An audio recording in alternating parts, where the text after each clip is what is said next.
Welcome to Training Camp Live, presented by Atlantic Health System. Welcome into Training Camp Live, presented by Atlantic Health System. Eric Allen and Olivia Landis inside BetMGM studio. And today we'll be covering the many layers of Jets offense, including quarterback Sam Darnold and company, a full injury report, and we'll also hear from Ethan Greenberg later in the show. In today's practice, head coach Adam Gase will be implementing more team drills and 11-on-11 within the team periods. Speaking of Gase, one of his biggest messages to the team this week was to stress urgency. EA, why is it so important that Gase stresses that to the team? Liv, good morning. We have an unbelievably lovely day here at One Jets Drive. We just saw the field out there. You couldn't ask for a better day for a training camp practice, but you're right. Braxton Berrios was one of the men of the hour yesterday because the Jets were working on situational drills, late game situations, and Mike White threw an absolute rope to him in the back of the end zone, and I was actually in that end zone a couple yards away, and I thought there was no way Berrios I thought there was no way Berrios got both his feet in bounds, but we went back to the tape. He got both of them down. Berrios quietly is having a good camp out here for the Jets. And also in that late game period, the first team offense, Sam Darnold went to Jameson Crowder. Beautiful ball. Dropped it right in there to his favorite target last year, who secured it for a score with Frankie Louvu and Blake Cashman in the area. But you're right, Liv. The urgency is being stressed here because you're 2.5 weeks out from the opener in Buffalo against the Bills. And the Jets, when they're doing late game situations or late half situations or third and long situations or backed up situations or goal line situations, you won't be able to go over those things every practice. So it's the urgency and taking care of everything right now at that moment and get in good work each day, and that includes today. You're right, more team periods on the horizon.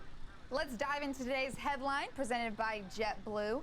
Quarterback Sam Darnold, who is in his third season with the New York Jets, is expected to make a significant jump this year. He's been taking reps with the new offensive line that we heard so much about, with Joe Douglas rebuilt this offseason, and it has gone well. However, some people had questions on if the injuries at wide receiver have been discouraging or affected the progress of the offense. Darnold said there are absolutely no challenges yet with the wide receiver group. Why is it encouraging to hear words like that from quarterback Sam Darnold? Well, right now, Darnold's not out there just yet at practice as we watch Jameson Crowder take a few punt returns. But, hey, Sam Darnold said there's a different vibe about the New York Jets this offseason, and he talked about this team has to sustain positive energy because along the way, you are going to have bumps in the road. And that doesn't necessarily just mean games. It could mean a bad quarter. It could mean for him individually an interception. It could mean for one of the players a lost fumble. But Darnold says we have to stay up. We have to be positive. And there is the guy who's going to be behind Sam Darnold eventually, Joe Flacco, a monster, 6'5", opens up camp on the PUP list. Darnold is maintaining that positivity, Liv, despite a lot of changes at the receiver position here early in camp. Not only is Darnold being positive, but some players and teammates are being positive about him. We heard from running back Le'Veon Bell just the other day, and he had a lot of encouraging words to say about quarterback Sam Darnold. He mentioned that he's just a person you want to follow. He has that leadership that draws you in as a player. He also had a couple of jokes where, Sam's got to stay away from the bars this year. We just need him to be healthy. But to have a veteran like Le'Veon Bell be encouraged by a young quarterback in Sam Darnold, that's nothing but good things. Yeah, those guys definitely have a good relationship, and they're going to depend on each other this year. The more effective Le'Veon Bell is, the more effective Sam Darnold is. The more effective Sam Darnold is, the more effective Bell is going to be. And those guys have a good relationship.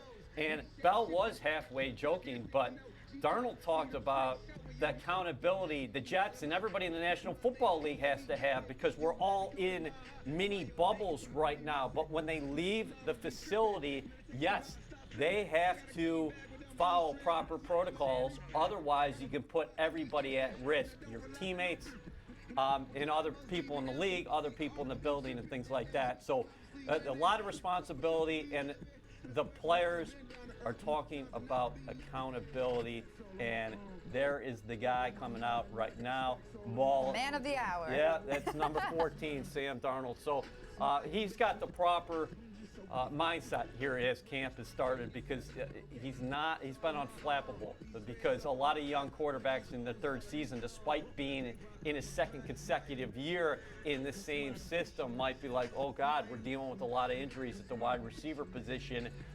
Yesterday's practice was one of Darnold's better workouts, and I'll tell you what, the offensive line played awfully well in front of him, both in pass protection and opening up holes for the aforementioned Le'Veon Bell. You mentioned that quarterback Sam Darnold is unflappable. That's actually a word that one of his offensive linemen also used to describe him. Greg Van Roten talked about how the young quarterback is exactly that. He's completely unflappable. And you said that is so important when it comes to his leadership, which a lot of his teammates have talked about. We said running back Le'Veon Bell, some of his veteran offensive linemen. The mental part of his game is so important, and we've seen him progress in that so far. So quarterback Sam Darnold has not only seen progress in the mental aspect of his game, but he's also seen it on the field as well when he enters his third season. Now it's time to head down to the field. It is time for our Field Pass segment presented by Toyota. One person that we haven't yet talked about in today's show, wide receiver Chris Hogan. Let's now talk to Ethan Greenberg, who has more on the new guy on the block. Ethan, what can you tell us about Chris Hogan? Good morning. Good morning, Liv. Thank you very much. And Adam Gase said that Chris Hogan is a quick study and a fiery competitor, and he's impressed Gase in his few practices with the Jets so far.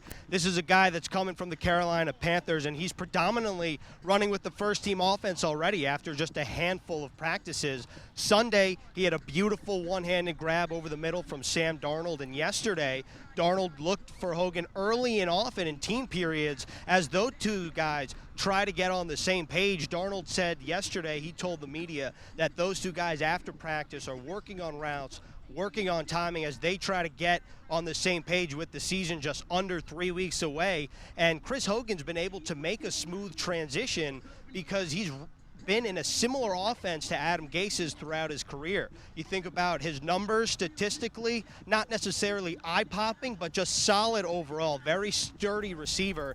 His best year came in 2016 with the New England Patriots, 680 yards, 4 touchdowns, led the NFL with 17.9 yards per reception. And then last season, it's tough to evaluate him with the Panthers because he only played in 7 games. He played hurt the majority of the season, lands on injured reserve with a knee injury. And then you think about what he can bring to this Jets offense, this receiver room that's really young and pretty banged up right now with Denzel Mims, Brashad Perriman, and Vincent Smith all on the sideline. Chris Hogan is a veteran presence for the Jets who has experience in the postseason. He's won a Super Bowl before, and he knows what it takes to win day in and day out. And maybe the Jets will have to rely on him a little more as the season creeps up here, just less than 3 weeks away from the season opener in Buffalo. Greetings. Do you like the mindset of the veteran? You mentioned Hogan, a disappointing season last year in Carolina, but not because of anything he did wrong. He was banged up with the knee. But between 2014 and 18, 37 receptions, 505 yards per year. Here's a guy who can get it done. And he came to camp with this, talking about, I have something to prove to the guys on the field. And he certainly has showed up every day he's been out there. Yeah, that's for sure. And you think about when his first practice was here, predominantly running with the third team. Now he's running with the first team. Yes, there are injuries on the outside, but I think you have to give credit to Chris Hogan for quickly picking up this playbook. And you're right, Chris Hogan, I think, is a guy that a lot of NFL fans might have forgotten about last season because he really didn't play at all in 2019 with the Panthers.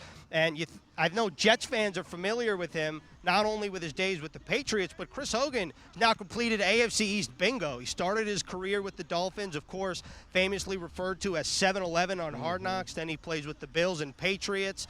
And I think that Chris Hogan can just be a veteran, stable presence for this offense, almost maybe similar to what Demaryius Thomas was to that group in 2019. Thank you so much to team reporter Ethan Greenberg, who was live on the field giving us some coverage there at practice. Thank you for your update on Chris Hogan. We'll talk to you a little bit later in the show, Ethan. But now moving on to our next segment. Last week, head coach Adam Gase said that he expected a handful of injured players to return to this week's practice, but there are some new names on that injury list. Let's dive into the training camp injury update presented by Atlantic Health System. EA, what stands out to you about this list immediately?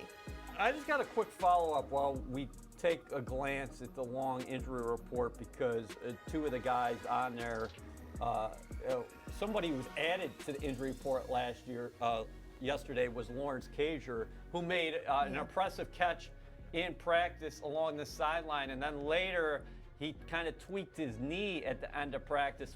So we'll have to see the update there, because you always think about the wide receiver position here early in camp. Denzel Mims battling the hamstring. Vincent Smith had the core surgery. Cager added to that mix. But when you think about the Jets offense, I just want to say that why can't this be an offense that feeds the slot receivers, Jamison Crowder, Braxton Berrios, we talked about before? Here's the guy who's going to be distributing the football. This tight end group, do not sleep on a unit that includes Chris Herndon, Ryan Griffin, Trayvon Wesco has made a dramatic jump here early in training camp. And then the backfield, Le'Veon Bell, Frank Gore, LaMichael Pirine. Those are all backs who can catch it and move the football in the passing game.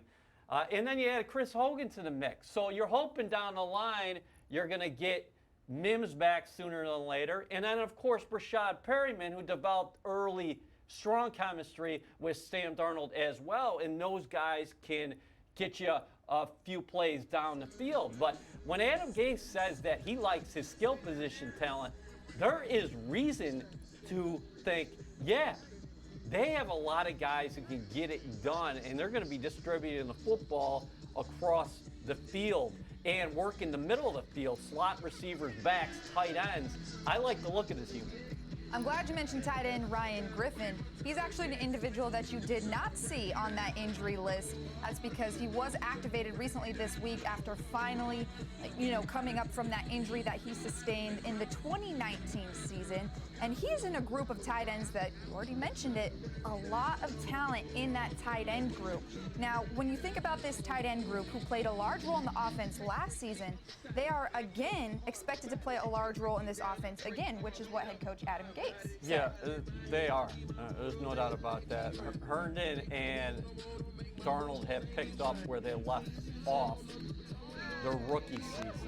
And Chris Herndon is a guy who has unique athletic ability. You're seeing George Campbell, rookie out of West Virginia there, run a route as we're watching practice while we're speaking about the tight ends. But Trayvon Wesco, big dude. You line him up at fullback sometimes, H-back, tight end.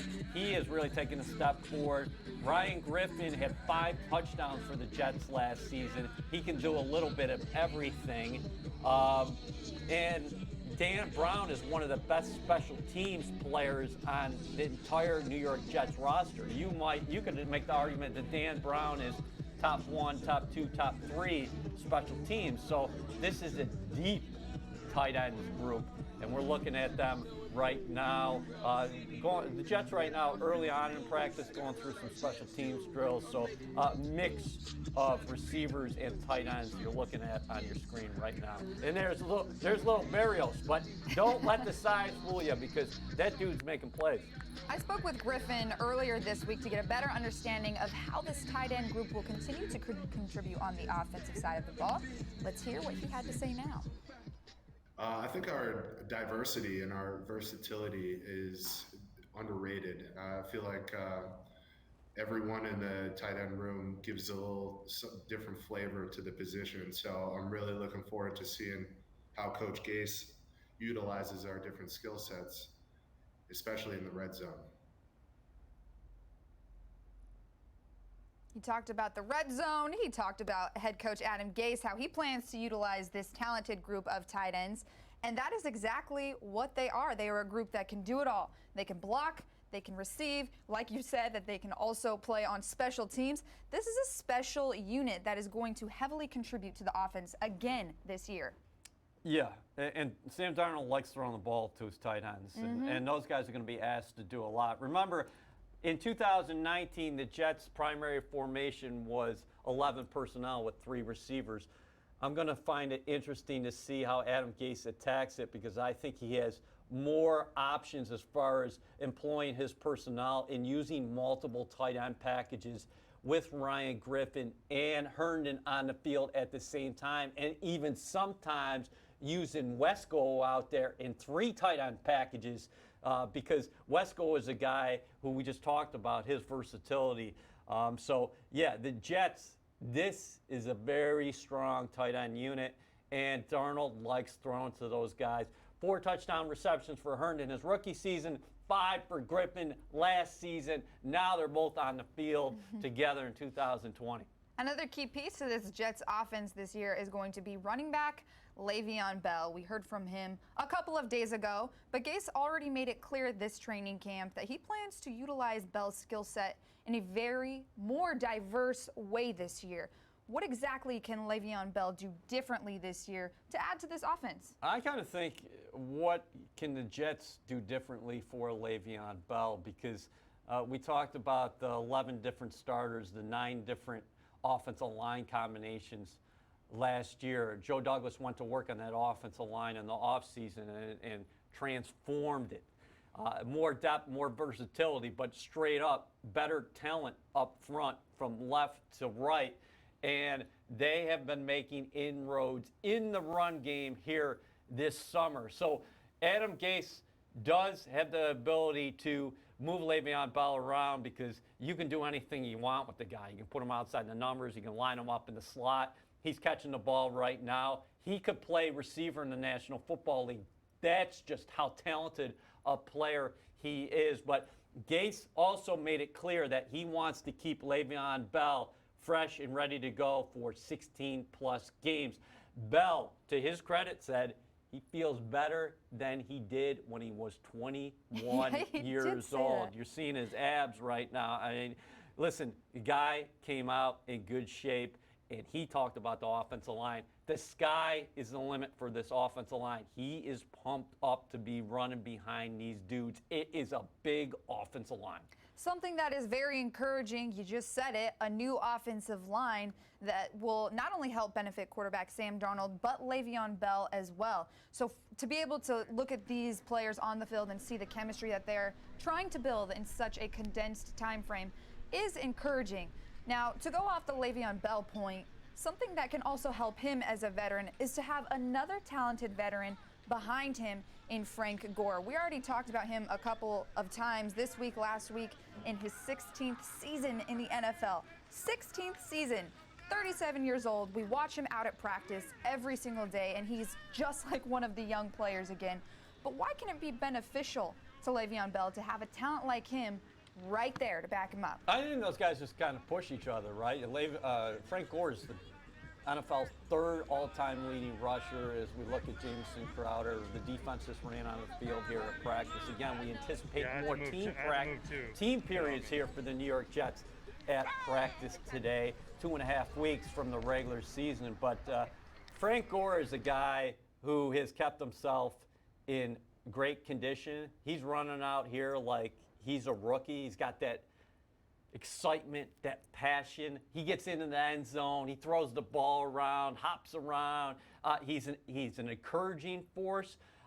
So he's 37 years old, and you're talking Le'Veon Bell. Everybody's talking about Le'Veon Bell like maybe he's past his prime at 27, 28. And Le'Veon Bell's like, oh, no. I'm ready to go. I came to camp in great shape. So the Jets are going to be comfortable putting Gore out there and giving him reps. But the other guy who has jumped off the page is Michael Pirine. Talk about somebody who can help your passing game too. Not saying it's going to be hard for him to get offensive reps when you got Bell and Gore, but Michael Pirine has had an outstanding camp. Absolutely, and he's contributed very heavily on special teams. Really good to see a rookie who, we talked about it a couple of weeks ago, but a lot of the rookies that were drafted this year were on the injured list. He is not one of them. He's been able to fully participate. We've seen him in special teams. We've seen him back up Frank Gore and Le'Veon Bell on the offense. So good to see that rookie getting some reps. Really quickly, before we wrap things up, we are now going to move on to a segment that we like to call the Roundtable. I'm going to ask one question. We're going to bring in team reporter Ethan Greenberg, who is live on the field, and each person gets to answer the one question. Are you ready, Ethan? Welcome back. Thank you very much. I am ready. We're actually going to start off with EA, then we'll head to Ethan, and I'll finish it off. But the question today is, if you could choose one player on the Jets roster to back you up in a tag team, a brawl, a fight, whatever it is, who would it be and why? Well, we're having fun with this, right? So WWE style. So we're not talking WWE style. We're not talking about not a street fight. We're not talking about a real fight. We're trying to keep it light here at Training Camp Live. I like the Jets GM, Joe Douglas. He weighed 315 pounds. Wow, I was expecting that. When he was in 8th grade, power lifter. Oh, I had no idea. Kind of resembles a little bit Bam Bam Bigelow, a former wrestling great, a powerful giant who can move around like a cruiserweight. Jordan Jenkins, he's up there, right? Because he's ruthless and he's got old man strength, I think. Jordan would be great. And Jordan would be great because he grabbed the mic and he'd be ready to rock and roll. I think he'd be outstanding. And then you need somebody like Shawn Michaels, somebody who can come off the top rope. Well, Greens, who would you rather have come off the top rope than Ashton Davis? Because he looks like he's one of the most athletic guys out there on the field. Okay, I'm sorry. Before we go to Ethan, I just have to ask. You named 3 of them. Which one is your top one? By the sounds of it, I mean, you got to go with Joe Douglas, right? Well, Joe D is going to be my manager. I'm going to take Mekhi Becton. Oh, that is baloney. That is baloney. EA lists the entire. Okay. That is some BS. EA lists the roster and then take somebody he didn't even mention. I agree. Right. Disqualified. Ethan, who's your pick? I was. Well, first of all, it's windy out here. If you couldn't tell, by the way. Second of all, I would have said Mekhi Becton. Mm-hmm. I probably do need some moose. I was going to say Mekhi Becton too, but now I feel like the rug was pulled out from underneath me, so I'm going to go to another offensive lineman. I'm going to go with Alex Lewis because he's big, he's agile, and you know that he brings the intensity when the lights come on. So I'm going to go with number 71. I like that answer. And honestly, thank you. The two of you both stole my 2 options, Jordan Jenkins and Mekhi Becton. I was going to say either or, but if I have to now choose a different one, I think maybe I'll go with defensive backs because I think defensive backs really bring an energy that is unbeatable on the field. And if I had to narrow it down to one person on the defensive backs, I don't know, maybe I'd say Brian Poole because he's really nifty in that nickel spot, and I think that, he'd be able to back me up. So I'll go with the defensive backs, Brian Poole. We'll go with him. But thank you all. Thank you, Ethan. I appreciate your answers. Thank you to EA, even though you did name all of the roster, I might have to disqualify you next time. Oh, my God. Thank you for tuning into Training Camp Live, presented by Atlantic Health System. We appreciate you guys watching today's show. And thank you to our friends on EarthCam for the additional coverage. We'll be back soon this week to give you more coverage, and you can stay updated on all things Jets on all of our social media platforms. Thanks for tuning in. Have a great day.